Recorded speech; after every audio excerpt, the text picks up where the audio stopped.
Hello everybody, welcome to Voices of Friedreich Ataxia. Our goal is to raise awareness and funds to cure Friedreich Ataxia. Today we will talk the battle between taking care of myself and letting FA ruin my life. By Kendall Harvey. The most unexpectedly disruptive symptom of my Friedreich's ataxia, FA, has been fatigue.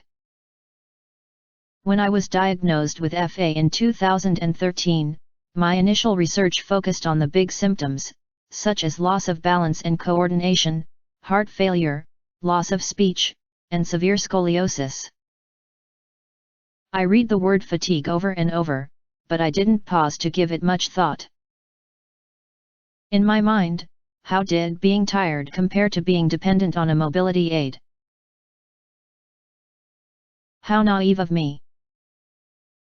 I had no idea what true fatigue was. As it turns out, fatigue has become my most life-altering symptom. Fatigue sets the tone for my entire day. Fatigue can exaggerate my other symptoms drastically. And what makes fatigue even more problematic is that it is an invisible symptom. People can see my balance getting worse and understand my need for a walker. People can read the cardiology reports and see how FA is beginning to affect my heart function.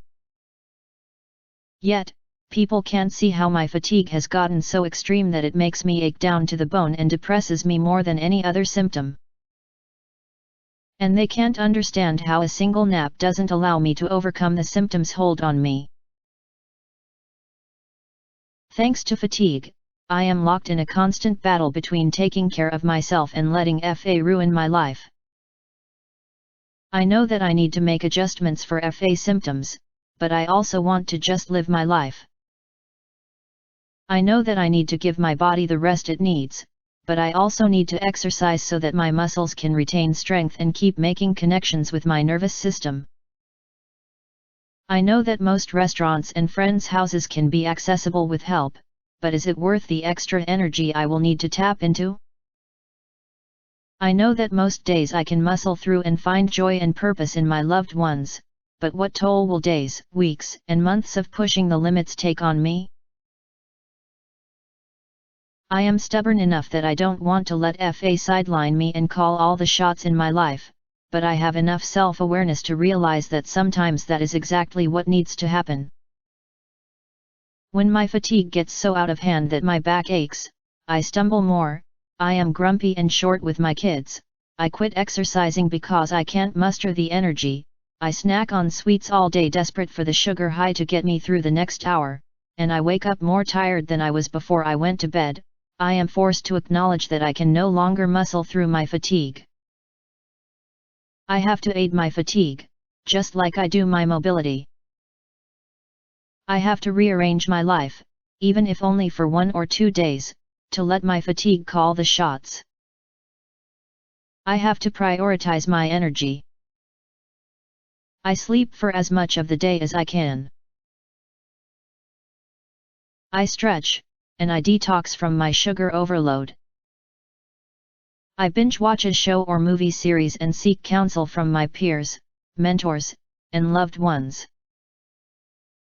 I do the work to get into a clear, positive, and determined headspace. In short, I rest, recharge, and reset. Having FA is a lot of work. Battling fatigue is exhausting and ever-changing. There is no quick fix for this invisible symptom. The successful combination of remedies that get me through one rough fatigue spell will not necessarily work for the next one. But figuring out the way forward is worth it. Fighting the battle against fatigue is worth it. Life, even when complicated by FA, is worth it. As Albus Dumbledore said, happiness can be found, even in the darkest of times, if one only remembers to turn on the light. Find your light and keep fighting. Kendall Harvey is also an FA patient and this information was taken from Team Kendall with their permission. The link is provided in description.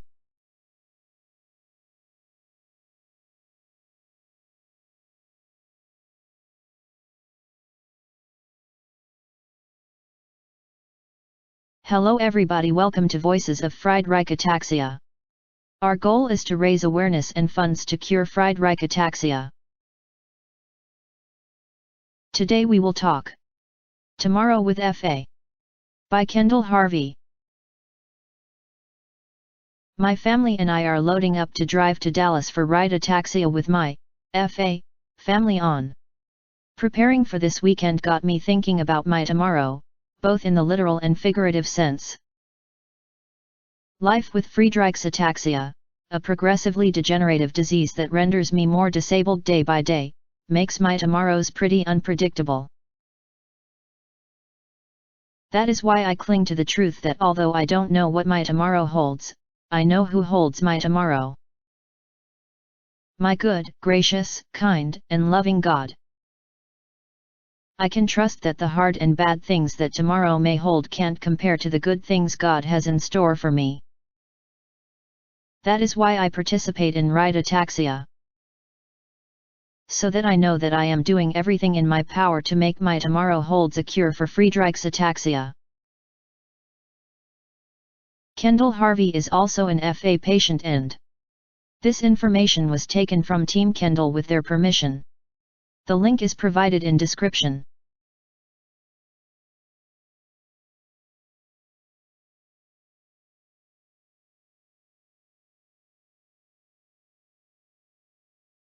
Hello everybody, welcome to Voices of Friedreich Ataxia. Our goal is to raise awareness and funds to cure Friedreich Ataxia.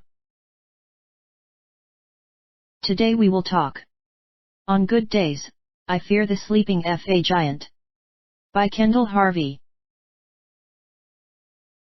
Now and then, I will have a quiet spell with my Friedreich's ataxia, FA. I will notice that I haven't fallen in a while. I haven't noticed any new problematic symptoms develop. I will be relatively pain-free and somewhat energized. I will have some days, weeks, or even a month or two where I will be fully adjusted to my normal and feel content with my abilities, or lack thereof. My experience has taught me to savor this time, no matter how long it lasts.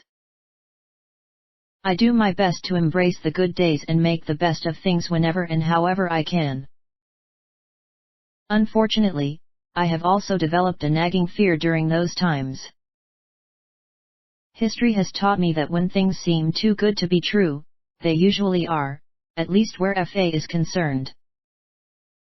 No matter how hard I try to embrace the good times, I find myself waiting for FA to catch up to me because it usually does, and with a vengeance. It's difficult to ignore the negative little voice inside my head that keeps telling me that the good likely won't last. I had a great couple weeks in May 2018 when I wasn't yet dependent on my walker. I hadn't fallen in months. I had started swimming for exercise again. I was talking to a study coordinator about enrolling in a clinical trial. I felt great. We spent Memorial Day at my parents' house swimming, eating pizza and popsicles, and enjoying the start of summer. An hour after getting out of the pool, I was pulling up to the hospital in an ambulance after falling and obliterating my ankle. With FA, my fate can change so rapidly that I've begun to mistrust the good for fear of the bad. And that fear is exhausting. I would rather be fully present, fully engaged, and fully appreciative of whatever good days, weeks, or months I am allowed. Instead, I find myself walking on eggshells, really, for fear of making a wrong move and bringing the good days to an abrupt or painful end. There is no denying that FA is a cruel, unpredictable, ever-evolving giant. I have learned that although I can't always physically fight it, I can take steps to mentally fight it. To use a sports metaphor, instead of fearing the jinx, I can embrace my no-hitter and enjoy it as long as I can. I have trained myself to notice the good times and appreciate them. I harness my fear and channel it as extra caution. When I am scared about the inevitability of falling, I make the mental and physical efforts to go slowly and deliberately. When my fatigue creeps up on me, I relax and enjoy movie days with my children instead of running errands and chasing them around at parks. When my back is hurting and my neuropathy is painful, I have my physical therapist adjust and stretch me. Fear is inevitable when you have a progressive, degenerative disease. But giving in to that fear by letting it rule your life is unproductive and unhealthy. Instead, acknowledge and harness the fear. That fear can help you make proper adjustments and healthy decisions when you face a giant like FA on a daily basis. Having an antidote to fear can help you rein it in and keep your fear from helping your giant defeat you. For me, the antidotes I most rely on are purpose, joy, and perspective. I encourage you to find yours. Kendall Harvey is also an FA patient and this information was taken from Team Kendall with their permission. The link is provided in description.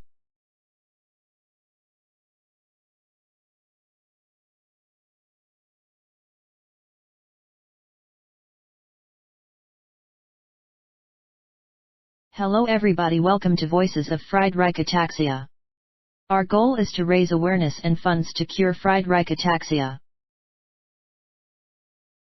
Today we will talk It Takes a Village to Live with FA by Kendall Harvey. I admit I didn't fully grasp the meaning of the African proverb "it takes a village to raise a child" until I became a mother. I bring it up because recently I saw a meme that said, "So, these villages that it takes to raise babies, do you get assigned one when you give birth or what?" That made me both laugh and think. The village that supports me in raising my babies is strong, able, generous, and sincere. It formed relatively easily before my children were even born, and I truly depend on it every day. My parents offer advice and support and have fun-loving relationships with their grandchildren. They are both willing and able to step in and help whenever and however they are needed. When my kids, ages 3 and 6, are in a difficult phase of life, my friends who have kids of a similar age provide a sense of community that reminds me that I am not alone, and that this, too, shall pass. Members of my church help equip me to be the best mom possible, and they help to build strong character in my kids. My kids' schools provide the education and social skills they will depend on and build upon throughout their lives. Members of my extended family provide sanity and entertainment. My kid-raising village really is extraordinary. After my FA diagnosis in 2013, I desperately sought a village to help me with advice and to provide a sense of community.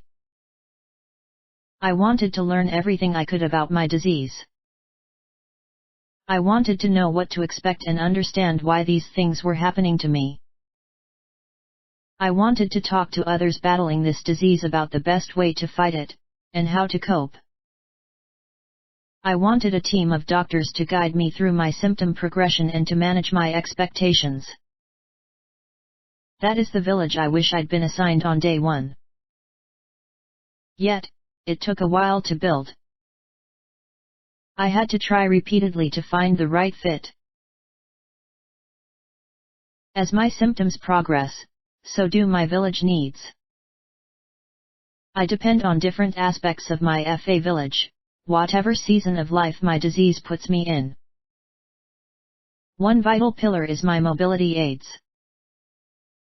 I never anticipated having such deep feelings of gratitude, respect, resentment, annoyance, and appreciation for an inanimate object, but my army of walkers prompts all of those feelings.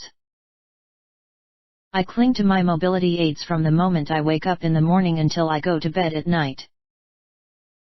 My walker has slowly, yet undeniably, become the most constant, needed, and dependable member of my FA village. Team Kendall has formed and rallied around me in the most fantastic and supportive ways imaginable. I have dear friends and family who support me in ways I never thought I would need. Team Kendall has become a kind, optimistic, encouraging, compassionate, and strong cornerstone of my village. Another important member of my village is my physical therapist. At physical therapy, I do a combination of strength training, coordination exercises, stretching, and endurance training. All of this helps my body keep fighting symptom progression, and allows me to feel accomplished.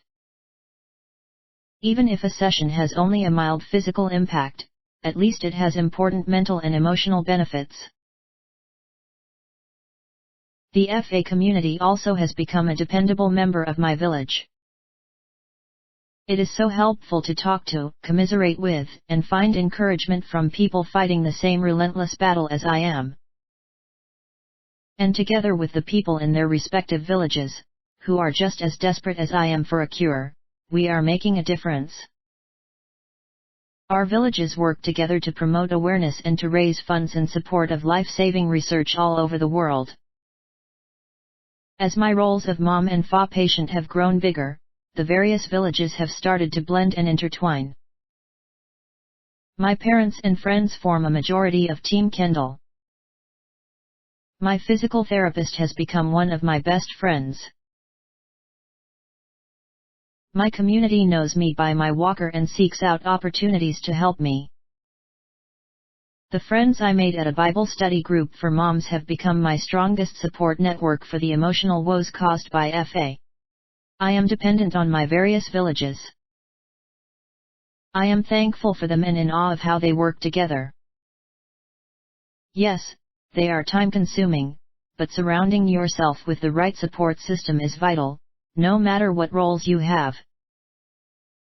It is worth the effort, because it truly does take a village to raise a child and go through life with a disability, especially if you seek a fulfilling life.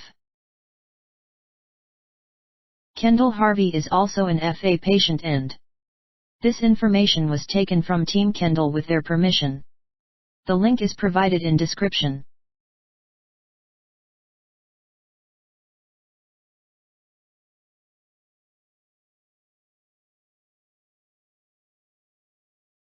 Hello everybody, welcome to Voices of Friedreich Ataxia. Our goal is to raise awareness and funds to cure Friedreich Ataxia. Today we will talk How I Respond to Pity as a FA Patient by Kendall Harvey. The word pity has a pretty negative connotation.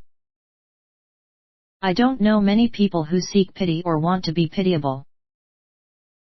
I certainly don't aim to make people feel sorrow for my misfortunes. Yet, as I've become increasingly disabled by Friedreich's ataxia, FA, since publicly announcing my diagnosis 7 years ago, I am frequently the subject of pity. It is not a word I ever dreamed would envelop my world so completely. Now that I'm more accustomed to being the subject of pity, I have developed a few observations and general principles about the act of pitying. Pity is pretty common. When you see someone like me who uses a mobility aid and is struggling to open a door, you can respond in several ways. You can help and offer a kind smile or friendly words. You can help and condescendingly mention how difficult the task looks for the person you're helping. You can pretend you don't notice. You can watch them struggle and think, that poor person. I'm glad it's not me. Of these common responses, one is helpful and appreciated, while the others leave me feeling pitifully frustrated. My advice is to look for those situations where you can be helpful. There is a difference between pity and genuine concern. When people notice my disability or hear my story, pity is an understandable reflex. FA is a misfortune. Yet, when people take a moment to push past that gut reaction and try to learn more so that they can better understand, relate, or help, I am genuinely thankful. I am glad to spend time educating others. The main difference is the way people make me feel. Pity makes me feel alone, incapable, and frustrated. Genuine concern makes me feel validated, heard, seen, and encouraged. Often, pity is unhelpful. It rarely makes the situation any better. For example, one day I was sitting with my daughter in the parents section at my son's gymnastics class with my walker beside me. Another mom walked by, looked at me, pointed at my walker, and said, "You poor thing. Having that can't be easy." I responded as best I could, but I could tell by her tone and body language that she pitied me. I often think about that encounter in all of the ways I wish I had responded, but mainly I wonder what she was trying to accomplish. Did she want me to respond as the bitter disabled person? Did she hope to stir up an inspiring Tiny Tim-like response? Or was I just reading too much into the comment? I didn't feel particularly pitiful in that situation until she made me feel disabled and sad. Until then, I felt like every other mom sitting there, watching their children. Other times, pity is the driving force behind the assistance I genuinely need, and no matter the root cause, I appreciate the help. In a way, I depend on pity-based help for survival. Pity is often what makes people donate to find a cure for my disease or share my posts to help raise awareness. I don't desire it, but in a way, I'm dependent upon it. Sometimes, pity is appropriate. When I obliterated my ankle, requiring reconstructive surgery, I chose to share the news with friends and family on social media. I received an outpouring of "I am so sorry" comments. They didn't need to be sorry, as they weren't the reason I broke my ankle. But having people join me in my feelings about this misfortune helped ease some of the heavy burden I felt. In that situation, pity felt validating. I also received lots of good wishes and offers of help. All of these responses were appropriate and appreciated. All of this is to say that pity is normal. It is a human reaction that plays a vital role in the way we relate to those around us. But please be aware of how you express your pity. Take a second to put yourself in the position of the subject of your pity, and think about how you would like the pity to be received. Kendall Harvey is also an FA patient and this information was taken from Team Kendall with their permission. The link is provided in description.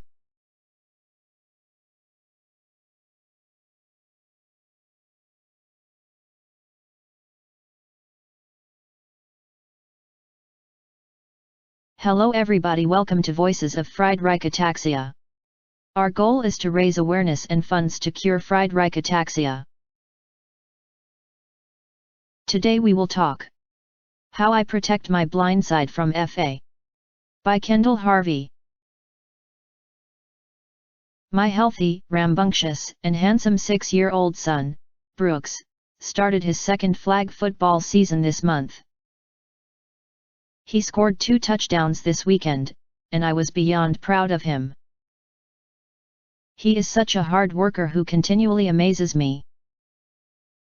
Having grown up in Texas, football has always been a big part of my life.